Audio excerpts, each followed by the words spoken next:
नमस्कार दोस्तों। आज की वीडियो में हम बात करने वाले हैं जो पॉलिटेक्निक के 6 सेमेस्टर में जो हमारा एक सब्जेक्ट आता है micro controller and embedded system, उसी का आज हम दूसरा चैप्टर पढ़ने वाले हैं। दूसरे चैप्टर में एक टॉपिक आता है introduction set for micro controller programming. तो ये हमारा बहुत इंपॉर्टेंट क्वेश्चन रहने वाला है, इसी बारे में आज हम बात करने वाले हैं।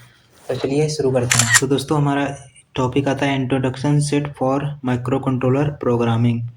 ये लिखा हुआ है introduction set for micro controller programming.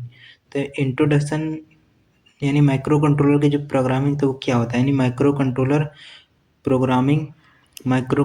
Programming में इंस्ट्रक्शन सेट का उपयोग हार्डवेयर को नियंत्रित करने और कार्यों को निष्पादित करने के लिए उपयोग किया जाता है। यानी जो हमारा, इसको थोड़ा मिटा देते हैं,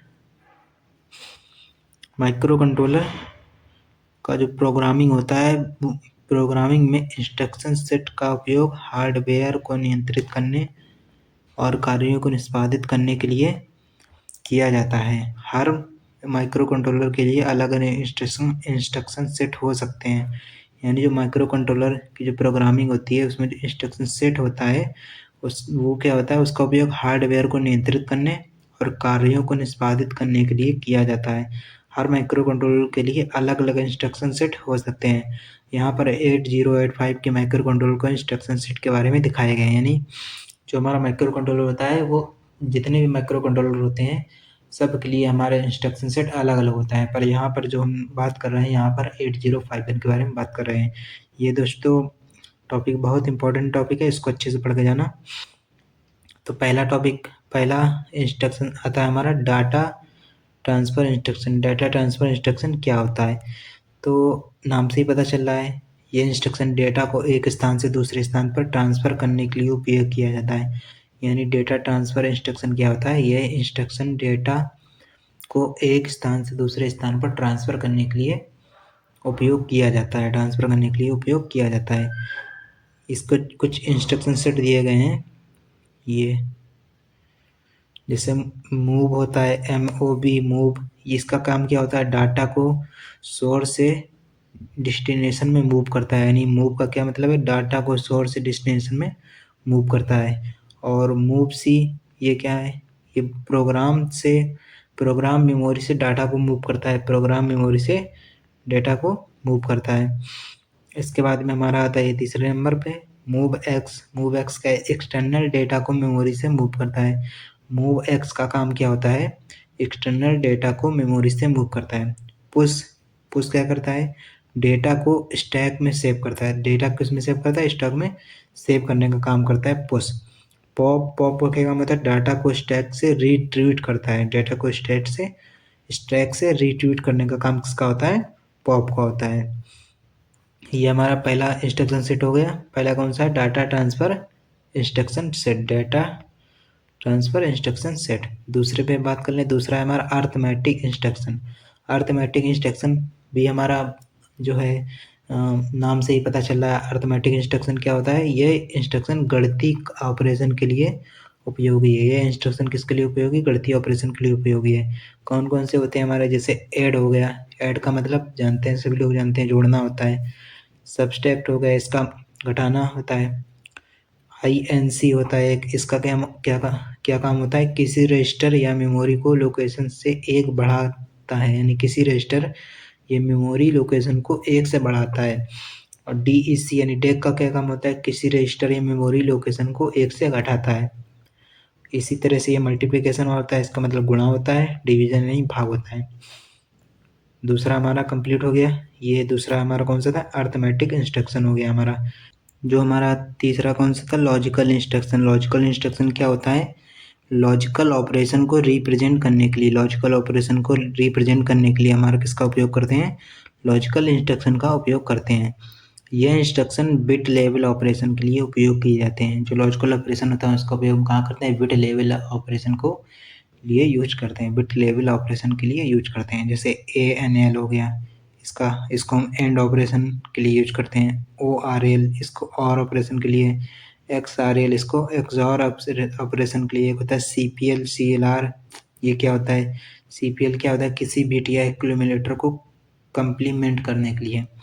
किसी बिट या एक्यूमुलेटर को कंप्लीमेंट करने के लिए हम किसका उपयोग करते हैं, CPL का। CLR किसी रजिस्टर या फ्लैग को क्लियर करता है, यानी ये CLR नाम से पता चला क्लियर, CLR यानी क्लियर, तो किसी रजिस्टर या फ्लैग को क्लियर करता है।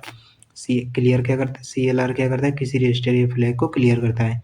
तीसरा हमारा कौन सा था, लॉजिकल इंस्ट्रक्शन हमारा था। और चौथा हमारा आ जाते हैं बूलियन इंस्ट्रक्शन।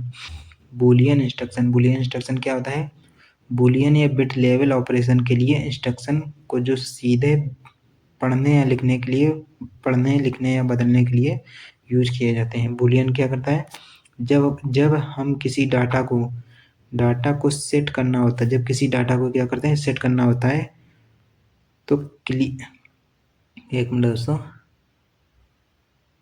हाँ तो दोस्तों इसको मिटा देते हैं, दोबारा समझाते हैं आपको। ये जब हम डाटा को सेट या क्लियर करते हैं तब इसका हम यूज करते हैं। जब किसी भी डाटा को हम क्या करते हैं, सेट करते हैं या फिर क्लियर करते हैं, तो हम इसका यूज करते हैं। किसका यूज करते हैं, बूलियन इंस्ट्रक्शन का हम यूज करते हैं। ये भी बहुत सारे इंस्ट्रक्शन होते हैं, जैसे SETB, ये यहाँ से यहाँ तक है। SETB क्या करता है, किसी विशेष बिट को एक करता है, यानी हाई करता है, किसी भी विशेष बिट को क्या करता है, हाई करता है। क्लियर किसी भी बिट को 0 करता है। और CPL ये क्या करता है, कंप्लीमेंट बिट है। ANL ये क्या है, एंड बिट है हमारा। ORL क्या है, ORL यानी और बिट है, ये ऑपरेशन करता है। और जो ANL था हमारा, ये क्या करता है, बिट वैल्यू को एंड ऑपरेशन करता है, यानी एंड बिट यानी एंड ऑपरेशन करता है। MOV क्या करता है, मूव बिट, यानी जब एक बिट से दूसरे बिट में डाटा ट्रांसफर करते हैं तब किसका यूज करते हैं, मूव का यूज करते हैं। JNB का कहाँ, जंप टू बिट, यानी अगले बिट की वैल्यू को 0 से जंप करता है, अगले बिट की वैल्यू में क्या करता है, 0 से जंप करता है, तो JNB का यूज करते हैं। JB क्या होता है, जंप इट बिट, अगर बिट का वैल्यू 1 हो तो जंप करेगा। JBC का यूज कहाँ करते हैं, JBC, ये JBC हमारा है, jump it bit and clear, यानी जब बिट 1 हो तो जंप करेगा और उसके बाद में उसको क्या कर देगा, क्लियर कर देगा। ये हमारा हो गया चौथा बूलियन इंस्ट्रक्शन है हमारा। इसके बाद में पांचवा आता है ब्रांचिंग इंस्ट्रक्शन। ब्रांचिंग इंस्ट्रक्शन क्या करता है, एक मिनट इसकी साइज थोड़ी बढ़ा लेते हैं हम।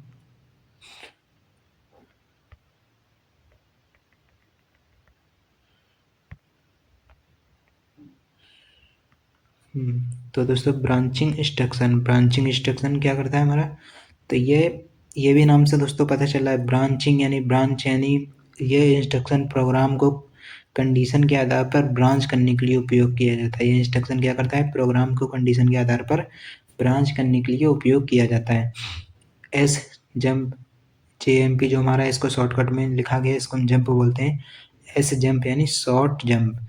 L जंप जो होता है इसका भी हम किसके लिए करते हैं, लॉन्ग जंप के लिए करते हैं, लॉन्ग जंप के लिए। A जंप इसका क्या है, एब्सोल्यूट जंप के लिए उपयोग करते हैं। JZ का उपयोग कहाँ करता है, अगर 1 किलोमीटर का जो हमारा वैल्यू होता है वो 0 हो तो जंप करेगा, तो JZ। और CJNE इसका कंडीशन को चेक करने के लिए हम CJNE का यूज करते हैं।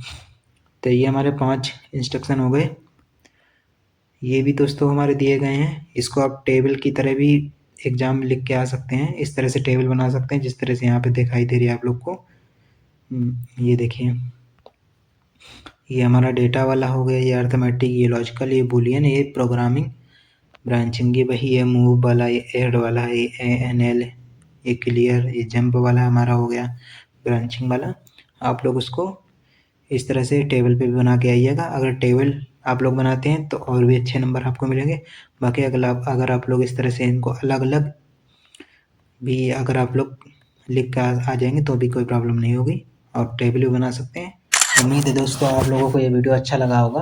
अगर वीडियो अच्छा लगा तो प्लीज़ चैनल को सब्सक्राइब कर लीजिए और इसे शेयर करना ना भूलिए। मिलते हैं किसी अन्य टॉपिक पर, तब तक के लिए जय हिंद।